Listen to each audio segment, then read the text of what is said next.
trying situation.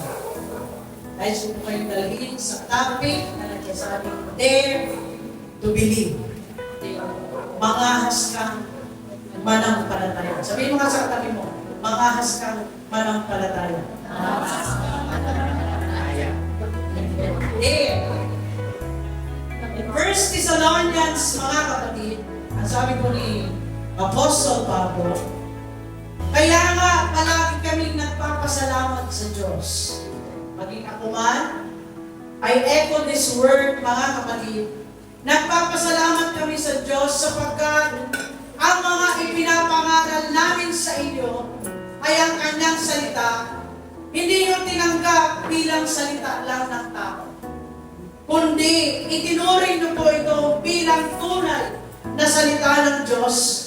At ang bisa nito ay nakikita sa buhay ninyo na mga sumasampalataya. No? Ito po ay malinaw na sinasaysay ni Apostol Pablo na ang mga salitang aming binibitawan o pinapangaral, hindi nyo lamang po ipinapapasok sa inyong tenga at pinalalabas sa kabilang tenga.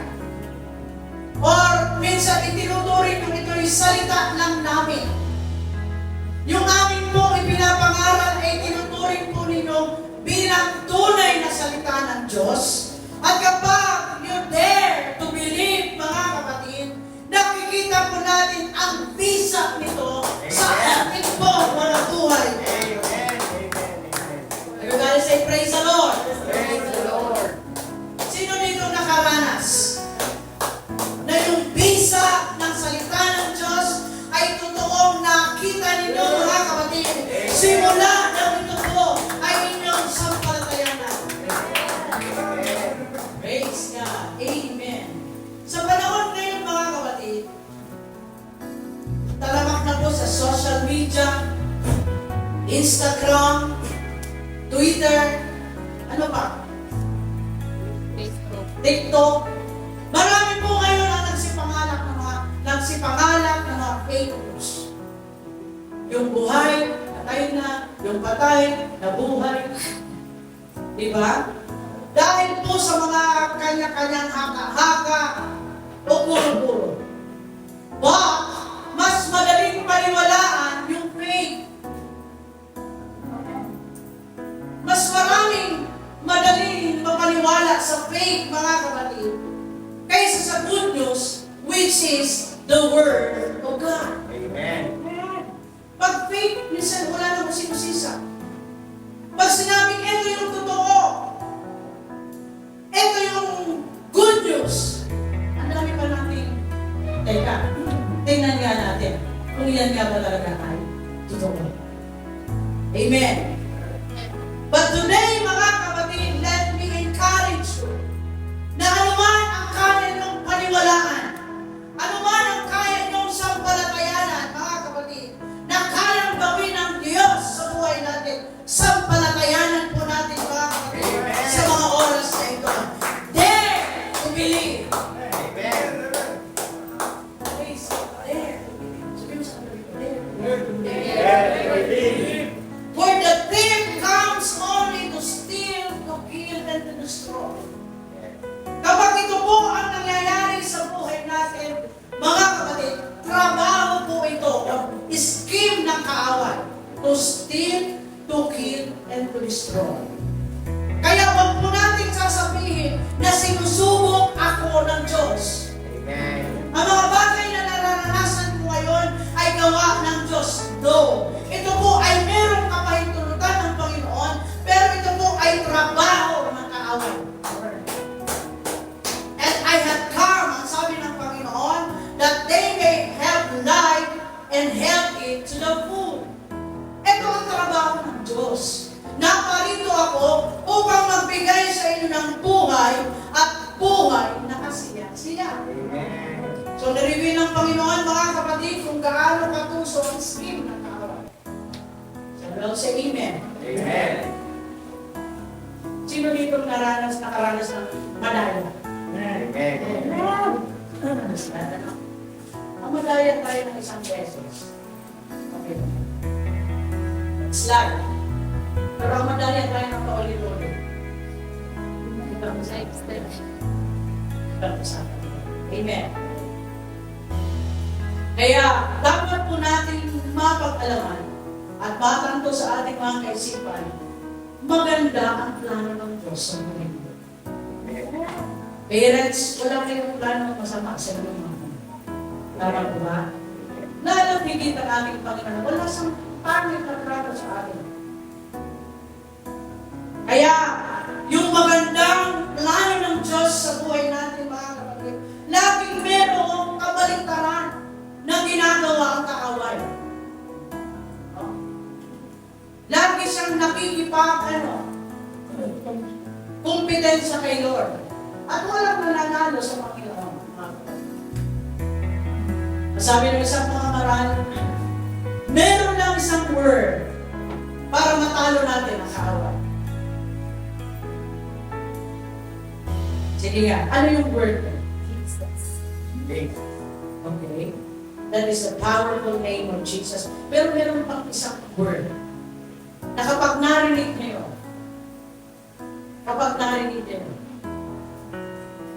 wala na siyang magagawa natin. Dahil kapag pinigkas mo yung salitang yun, judgment na yan para sa mga.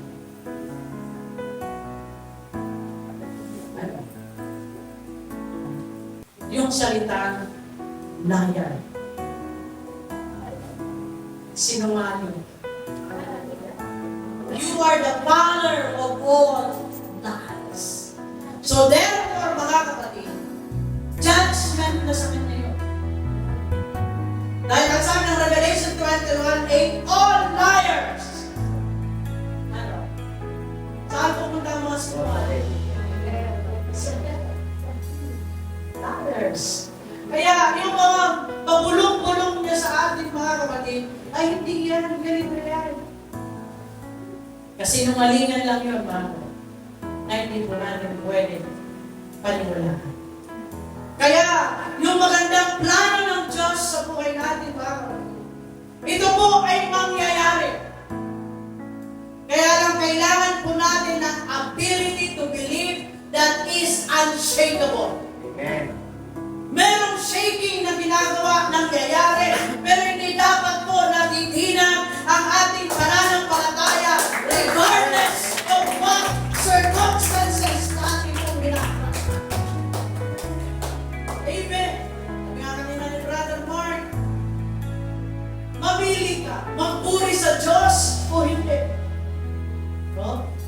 At ang sabi ng song leader natin kanina, mga kapatid, hallelujah, ramdam natin kung sino talaga yung nagpupuri sa Diyos.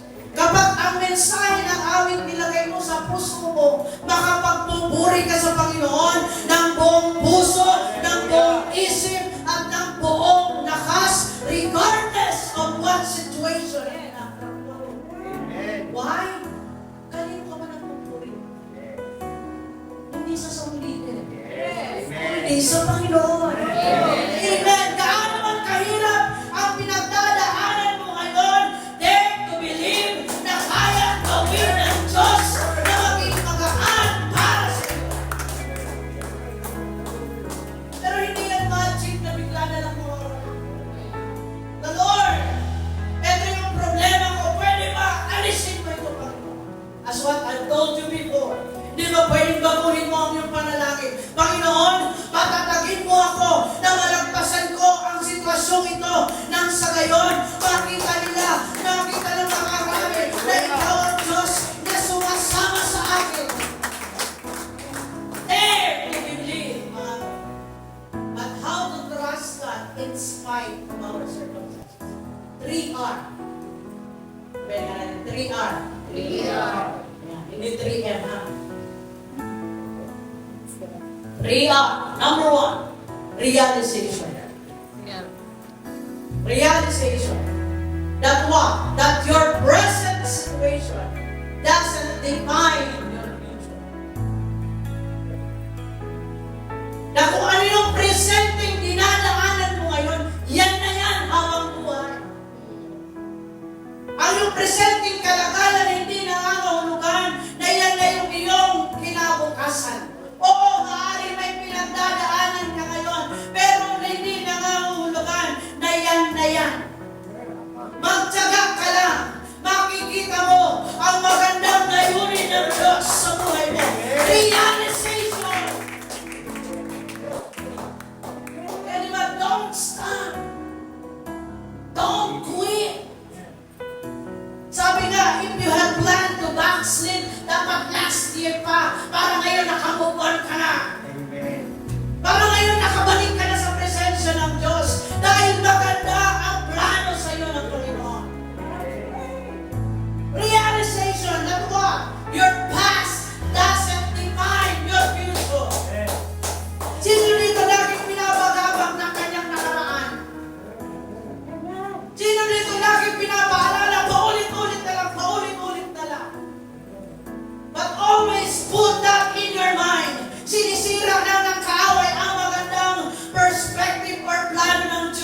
mo, nagkawindang-windang man ang buhay mo sa nakaraan. Nagkakawindang-windang man ang buhay mo sa kasalukuyan. May pagkakataon bang iayos ang ating relasyon sa Panginoon. Kaya nga may church.